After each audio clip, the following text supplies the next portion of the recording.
Alright, in my last video, I went off on a rabbit trail and then got distracted with a different rabbit trail.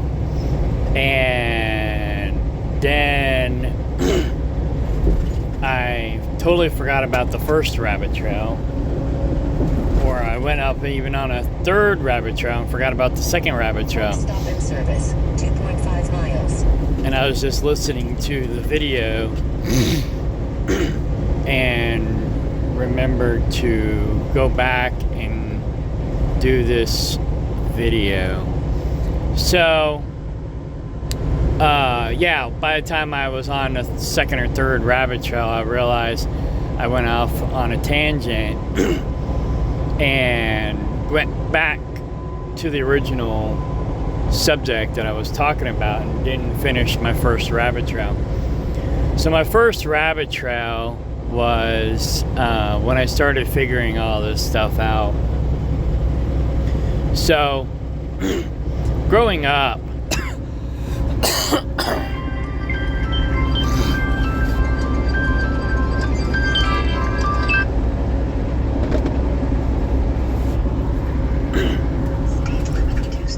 I grew up in the military, and both my grandfathers were also in the military. So I have a strong military background. Now, both my grandfathers were somewhat awake. My dad didn't start waking up until later in life. And my mom's dad kind of hinted around about certain things throughout my life, but I never really paid that close attention because I was too busy being a kid. Then after like 9/11,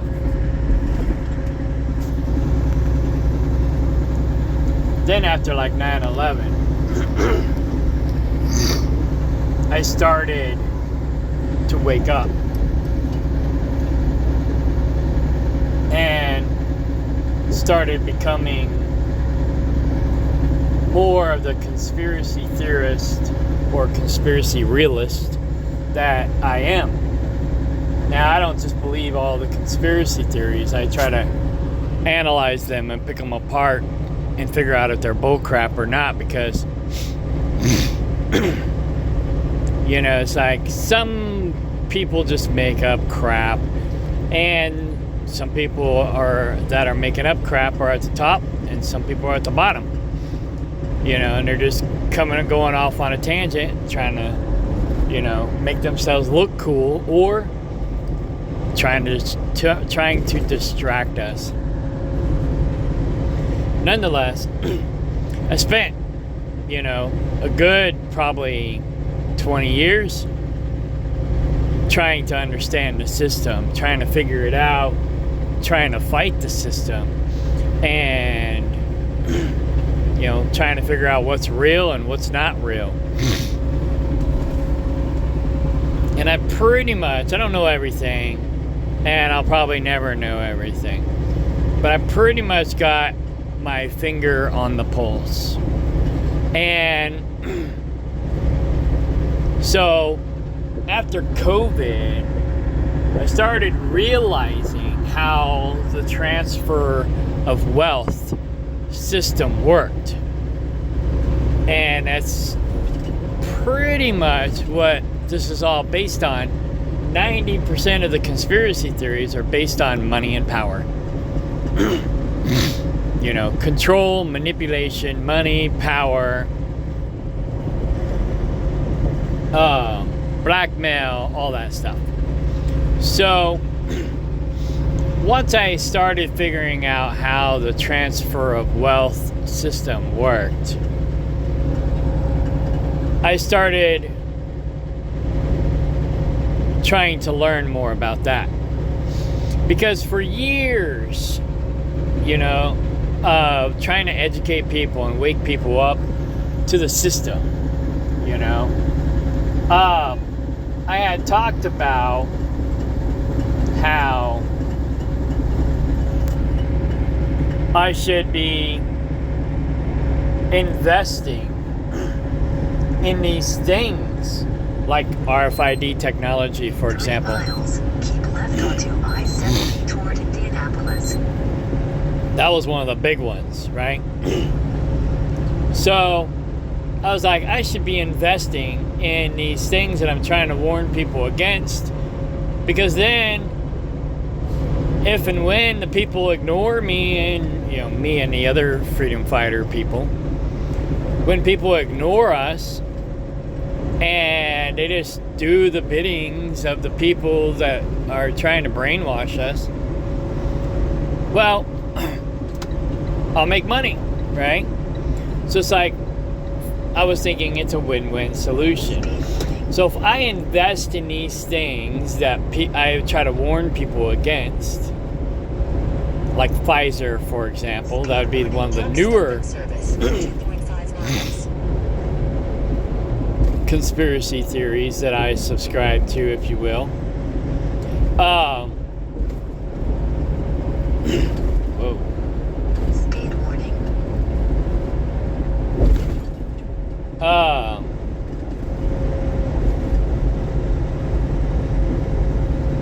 Interesting.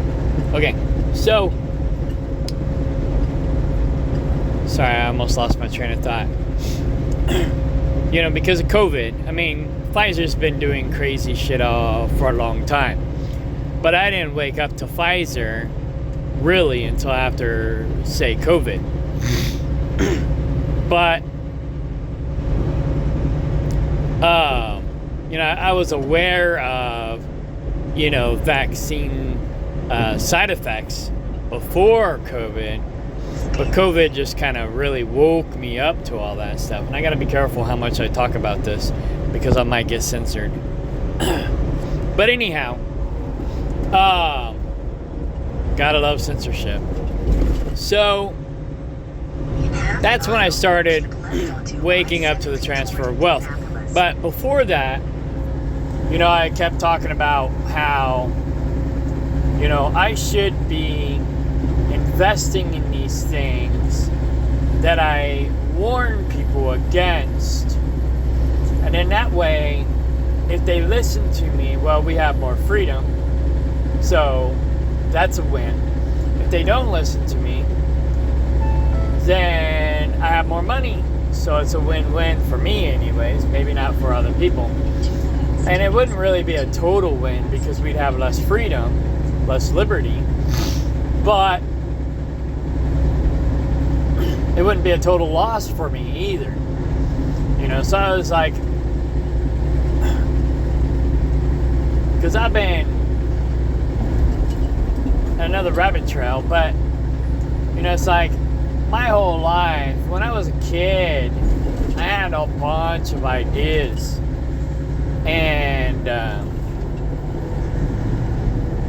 was kind of like I still am an idea guy, kind of like an inventor, or I call myself sometimes a mad scientist.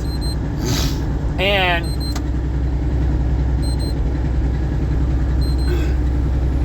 hang on, I gotta get over here.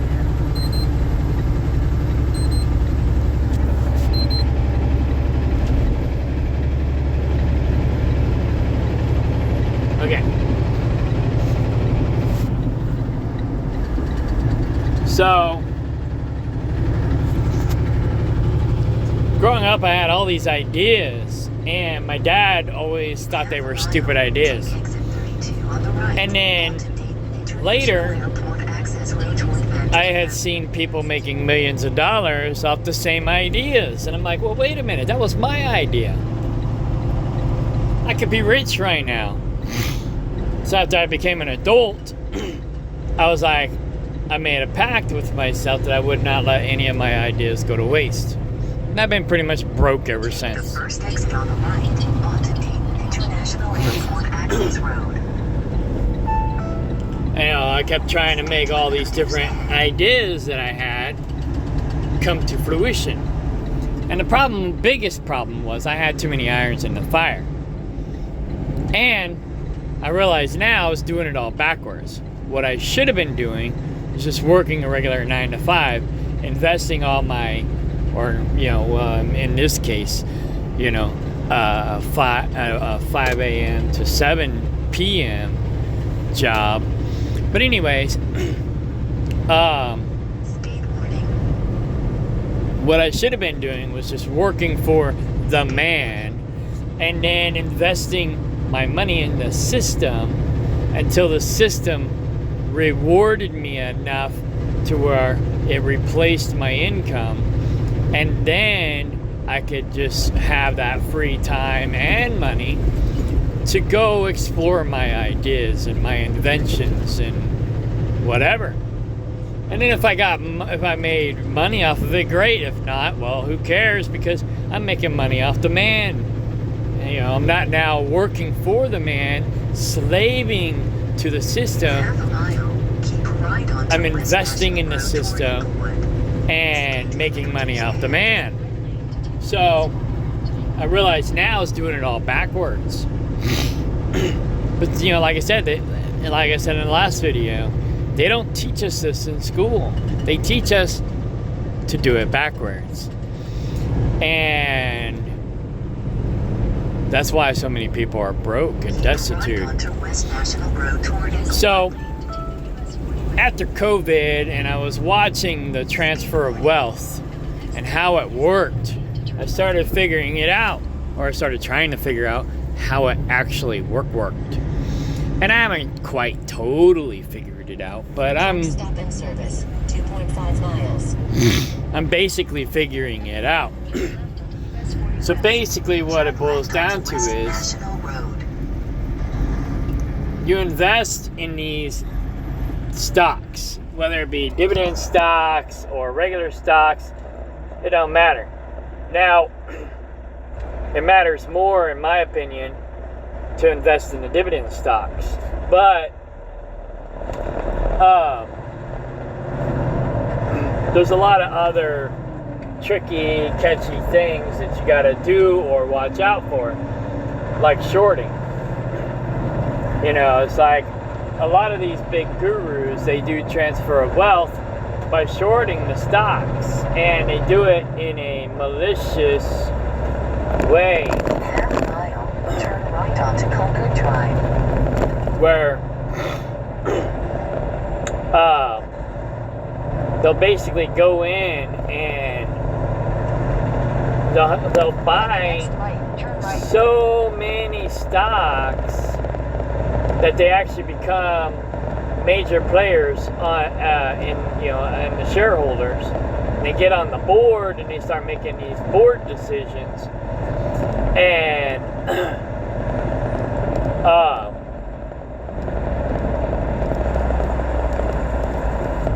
they basically, I don't know how it all works exactly, but they end up selling their shares Turn right onto Concord Drive. at the very top, you know, whenever the business is at the top of its game.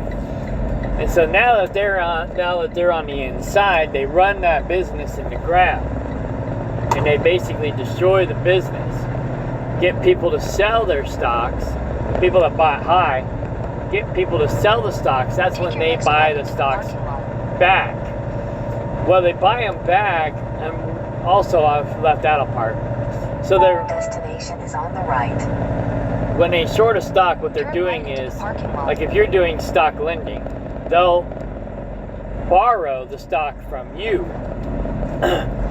and then they'll sell it, and then they'll be on the board or whatever, they'll destroy the company, then buy the stock back at the lower rate. So they made all this money in the beginning by borrowing the stock from you while the stock was up, and then they run the company into the dirt, and then they take that money that they made off of your stock when they sold it high, then they go buy it back at a lower rate and then give it back to you, and now you have a stock that's worthless because you loaned it to these people when it had value, and now they sold it when it had value, and now they're giving it back to you after it's worthless. kind of fucked up. But anyhow, so I don't totally understand how it works, but that's the basics of how it works. And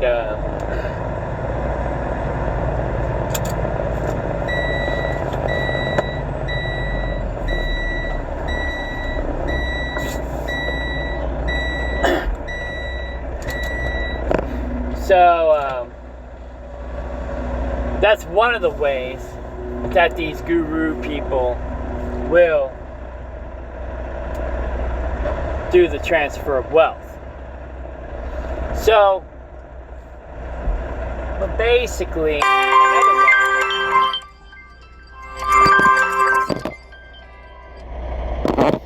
another way is like they'll create these pandemics or plandemics. They'll create these wars and things like that. They'll create these problems, which, you know, basically puts more money and power into their hands. And then they'll create the solutions to the problems, which puts even more money and more power into their hands. And into the hands of like-minded criminals who follow them. Whether it's in the office, like political people, or, you know, in the business realm. And yeah, I've kind of known this for a minute, but I didn't really figure out how it worked financially. And now I'm kind of learning how it works financially. And so basically, I'm like, my brother says it in a different way, but he's like, if you can't beat them, join them, right? My girlfriend kind of says the same thing. And it's like, well, it's not so much that, you know, it's like, it's more like, we're making money off the crooked people and some honest people too, but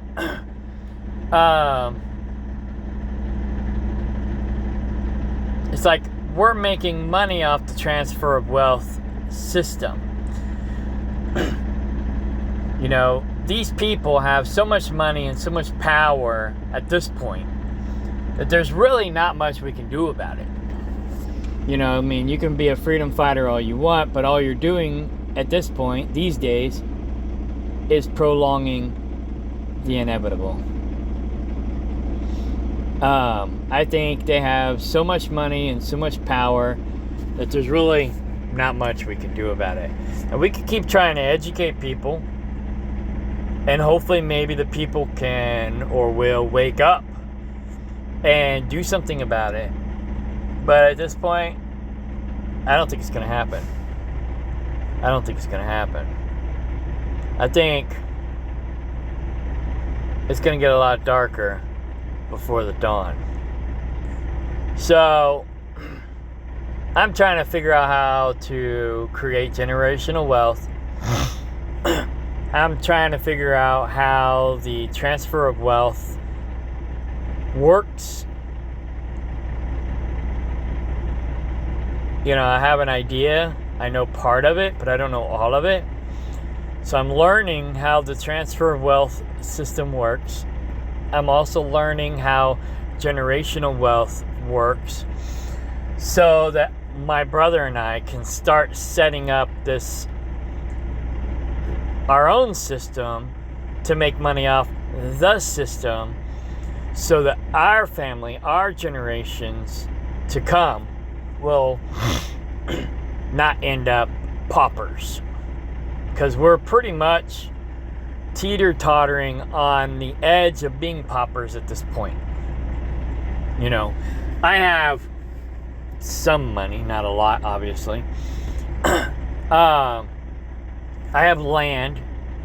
You know, it's funny, I was talking about in the last video how when we got our inheritance money, so to speak, my brother dumped a lot of his in the BITO and was making a bunch of money off dividends until he got his dividend cut. Then he's freaking out. But that's why I don't put all my eggs in one basket. I have my portfolio diversified. When I got my dividend cut, I went from 25% to 15%. or whatever. It's like I got 25% yield, but 20% yield on cost. I think it went to 15 or 20 and 15 when I got my dividend cut, where my brother went from like 50 to 5, or something like that.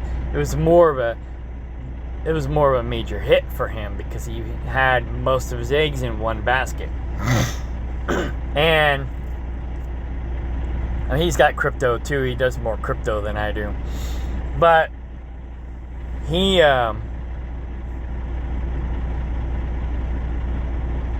put a lot of money into BITO, and he was making almost $1,000 a month in dividends. And I'm like, oh man, I need to catch up. But it's funny because at the same time, my brother's trying to catch up to me because I have more land than he does. And it's like, well, land is cool if it makes you money, but my land isn't really making me any money. I do have livestock, so it provides food for me, but it actually costs me money. That being said, it does give me a tax deduction, so it does save me a little bit of money. So it more or less saves me money, and more or less saves me money rather than makes me money. Because the farm is a tax deduction, and the farm does produce some food for us. Not a lot, but some. Eventually, if I wanted to go hardcore, and I had more fencing, then the land would produce a lot of food and a lot of money for me, because I'd sell I'd basically butcher what I wanted for myself, and then I would either sell the rest on the hoof or butcher and sell the meat, which butchering and selling the meat is a lot more work, which is what I was going to do before I realized how this dividends stocks worked.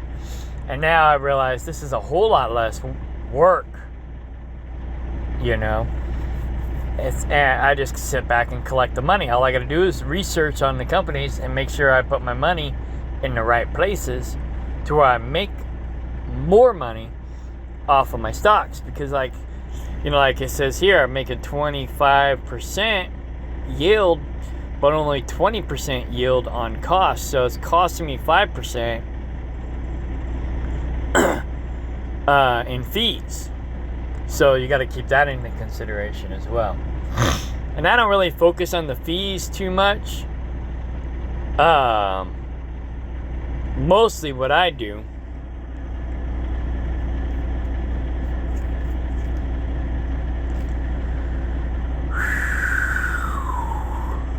Alright, this top one's crypto. So let's go KLIP.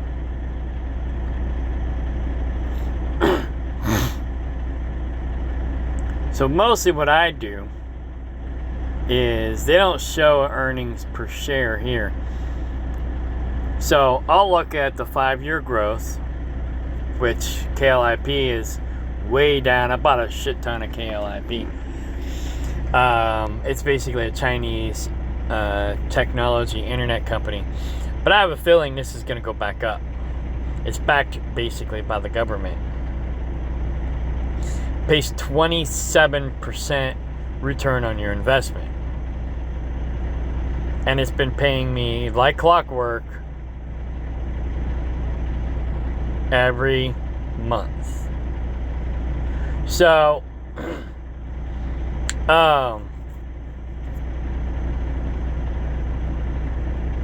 the IRR is up on this one.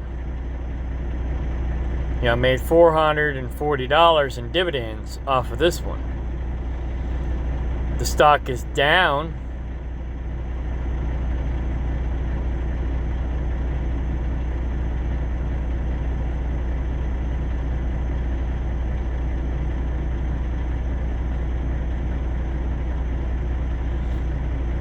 by 300, but I've made over 400, so I'm in the positive $144. And then next month I'll get paid again. you know.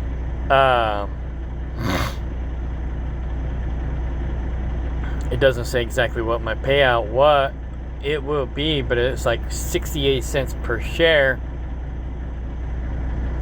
And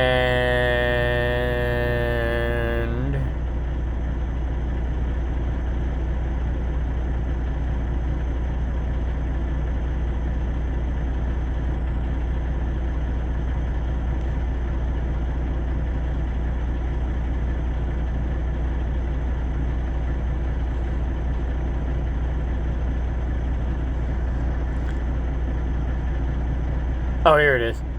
And I have 43 shares. So 63 cents.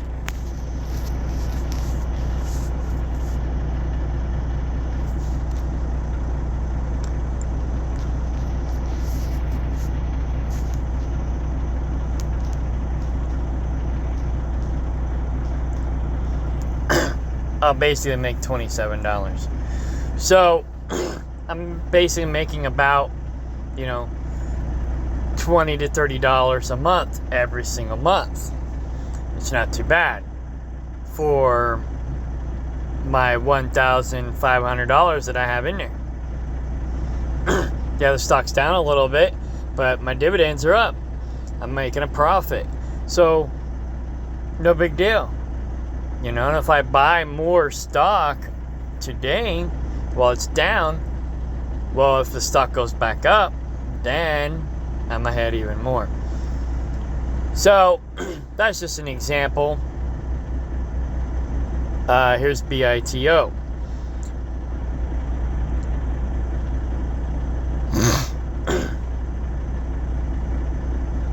BITO is down, but it's paying 82% return on your investment.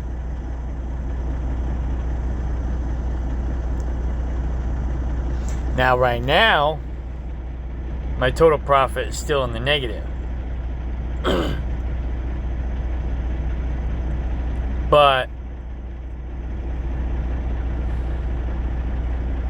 I also have a lot more invested in this because I was trying to get my dividends up.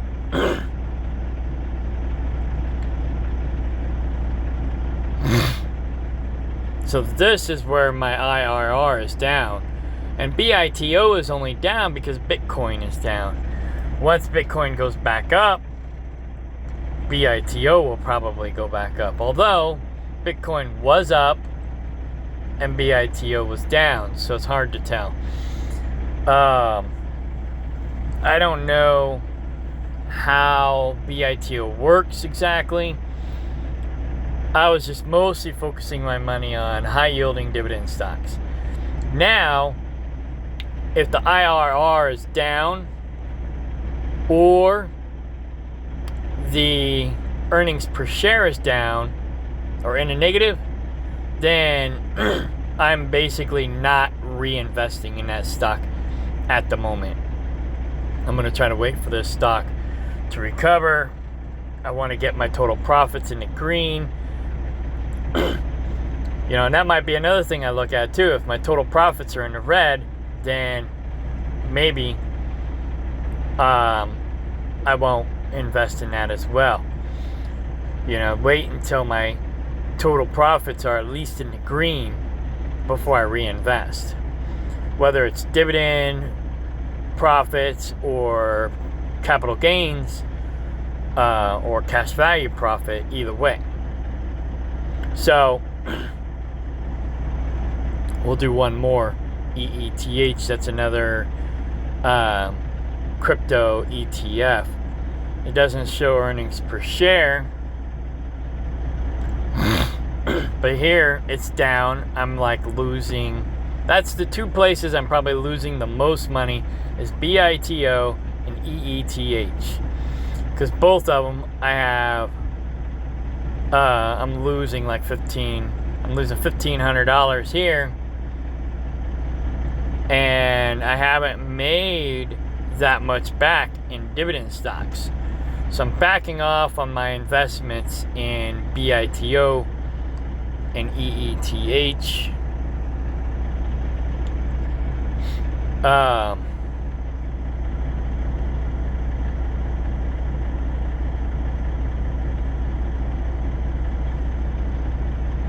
and waiting for them to recover.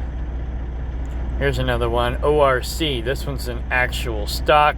Earnings per share is up. The PE ratio is good, I guess. It's weird. I was told that if the PE ratio is in the negative, then it's good. If it's in the positive, it's bad. Where if the earnings per share is in the positive, that's good. And then if the earnings per share is in the negative, that's bad. And then my Edward Jones broker did call me back yesterday, and he was talking about the beta, but I don't know how to read the beta either.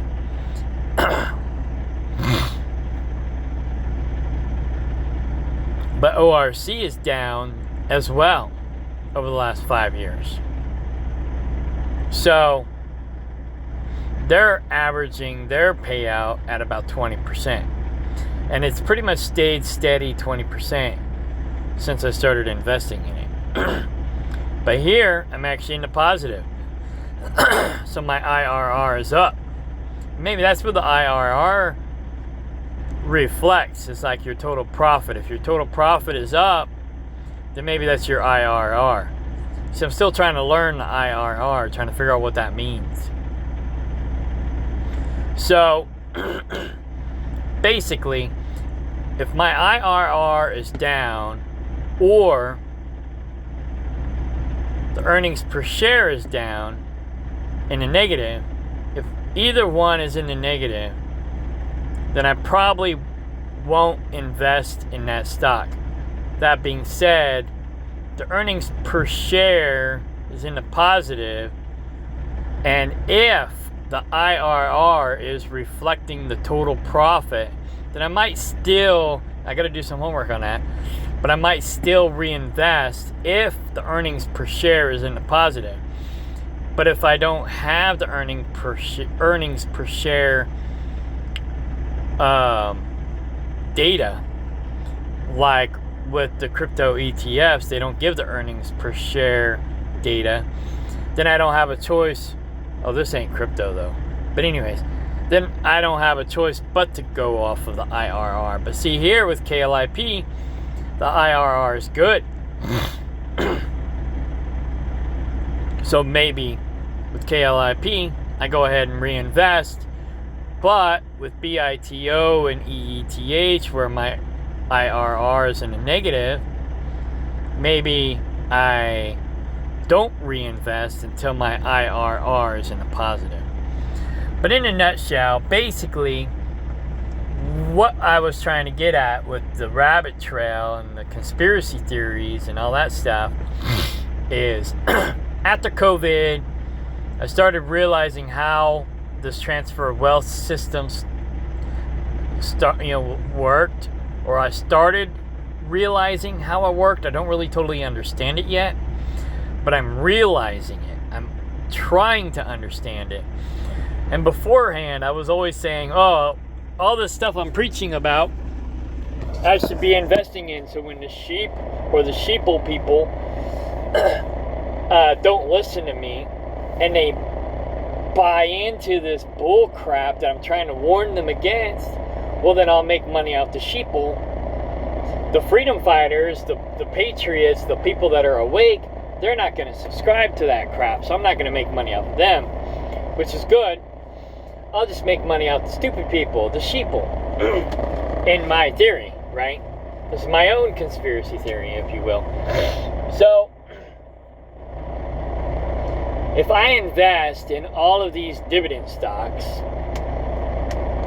the good, the bad, and the ugly, then when I try to warn people against things like RFID technology, being used the wrong way, RFID technology is great if it's used in the right way.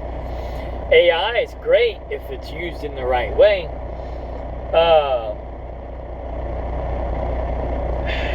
Even modern medicine could be good if it was used in the right way.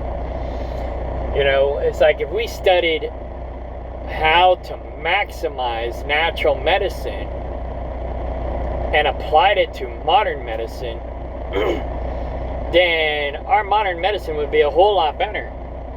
But it's not. They want to keep us sick so they can make more money off of it. It's all about money and power. It's all about money and power.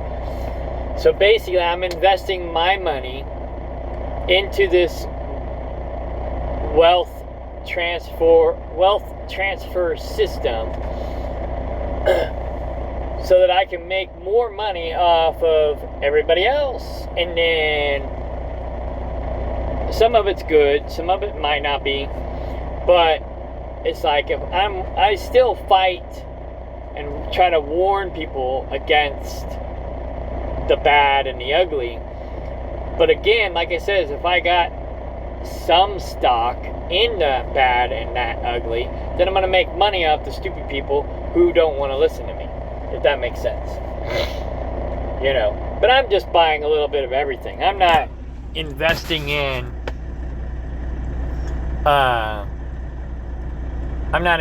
in companies like Pfizer to promote the agenda or anything like that. I mean, I have some Pfizer stock, I think.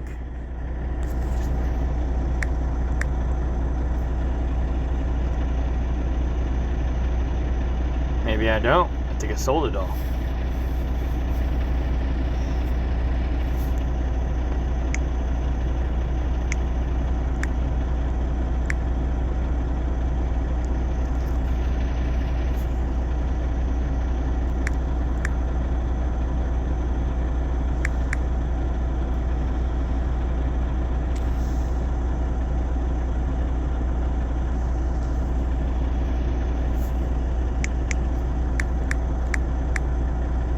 Oh yeah, I don't have any Pfizer stock. So I need to get some Pfizer stock. And, I mean, if they pay a dividend, I don't think they do. Yeah, they do. I think they do. So anyways, but they don't pay a whole lot. I'm mostly focusing on the higher yielding dividend stocks at this point. But I'm buying a little bit of everything. And then when it pays me a dividend, then I go reinvest. And so if it's got a good earnings per share and my IRR is good and it's got a good 5-year history, then I'll invest more money into it, you know. If it's got a bad earnings per share, then I won't reinvest. If I don't have the earnings per share to go off of, then I'll look at the IRR and maybe try to look at the PE ratio if that's available. But a lot of times it's not. And when the PE ratio is available, sometimes when the earnings per share is not available, or a lot of times, they'll give you the PE ratio, but they won't give you the earnings per share, which is nice. Which is one nice thing about this Snowball app is they give you the earnings per share on some of this stuff. Except for this one. Let's see here. Like these guys. Their earnings per share is in the negative.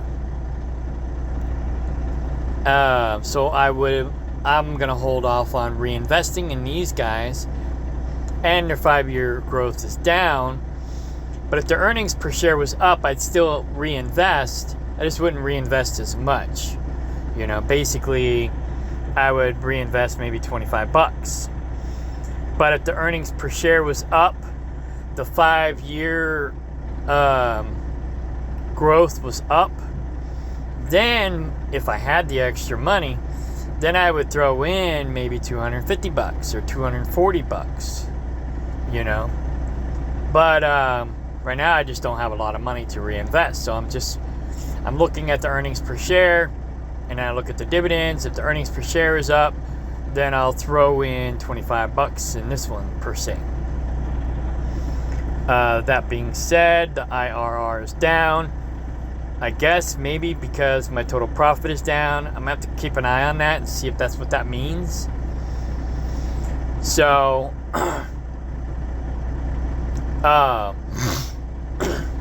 But I worry about my IRR because it's in the negative. And so it's like right here it says my IRR is in the positive, which maybe that means it's guesstimating my future IRR. But then it says my current holdings, my current IRR is in the negative 22, almost 23%. So that's kind of scary. I'm still learning how the IRR works. But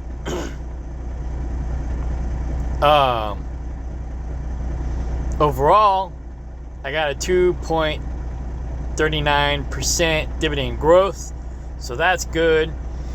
But I would like it to be more like 10%. But that might be in a perfect world. Anyways, I gotta get going. I've been sitting here too long.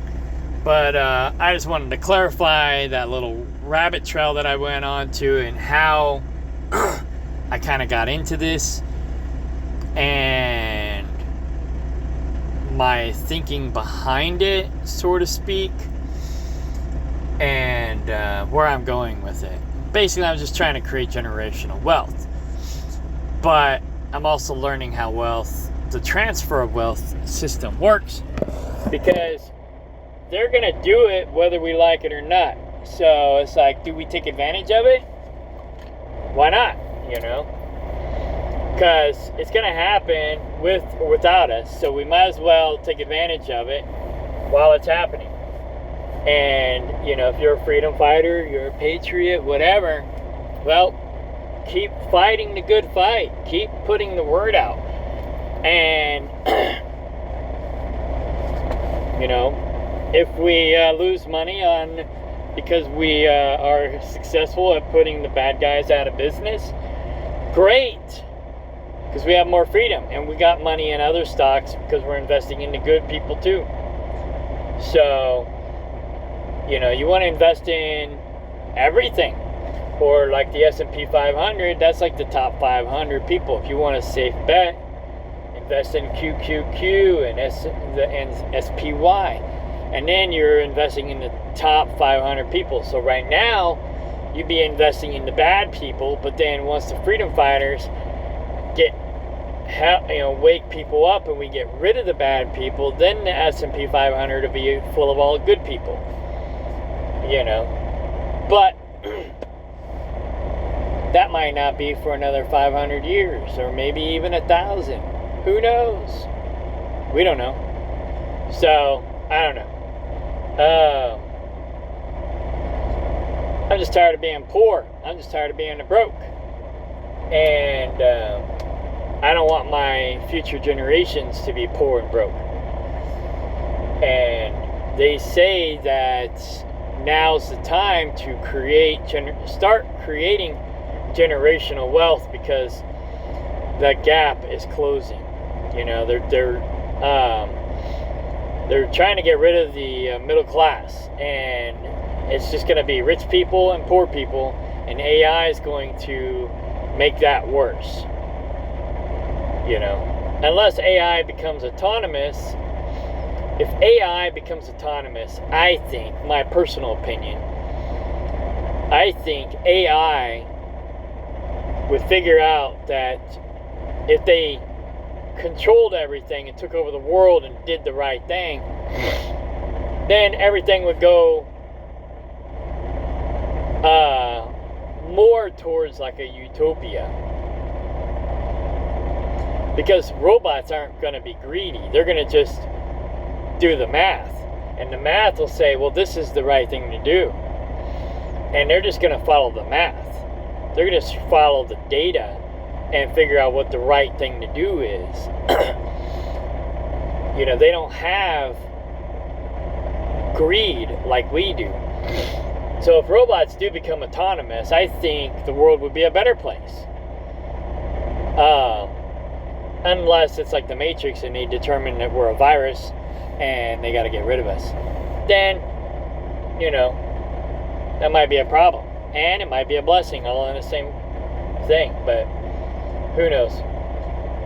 Right now, I'm just trying to figure out how generational wealth works and how transfer of wealth works, and take advantage of that. while at the same time, as a conspiracy theorist or conspiracy realist, because I try to pick apart the theories and figure out what's real and what's bullcrap. But anyways, so I'm trying to take advantage of the system and make money off the system, while at the same time educating other people about the system, how it works, and how to fight the system, while at the same time taking advantage of the system, so we make money off the system if people don't listen to us when we're telling them to fight the system, if that makes sense. It's kind of like an oxymoron.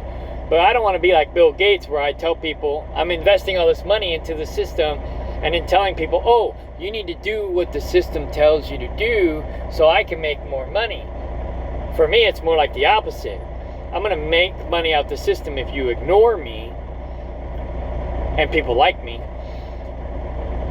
But if you